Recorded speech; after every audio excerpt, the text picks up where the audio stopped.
Hi friends, let me show you this 8-feet cable, trailer connector cable that I received for reviewing purposes. As you can see, it's a really, strong cable.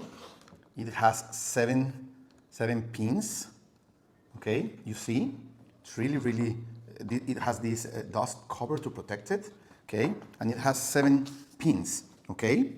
The yellow in the middle, it controls the reverse lights. This one is for tail and running lights.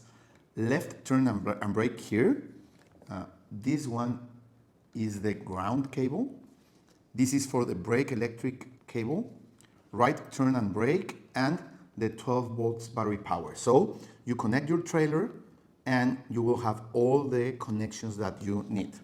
In the other side, junction box, so complete one, okay, as you can see. It is 8 feet long, okay, so it's enough length for connecting to your trailer, okay. You get all the other side of the cables here in the connection box. As you can see, you could change this one for this one to get cables out, okay, here. And you have this accessory with these screws to fix it, okay, so it won't move. If you need another one, you have one more here.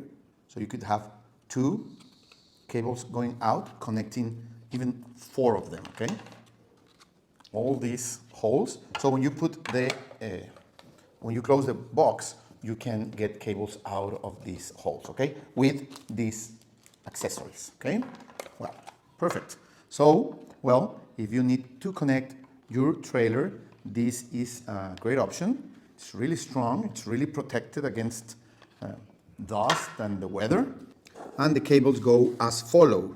The blue one is for the electric brake, brown one for right turn and brake, green one for tail and running lights, red one for left turn and brake, yellow one for reverse lights, the black one is the 12 volts battery power, and the white one is the ground, okay? So you have a color code here, really easy to use it.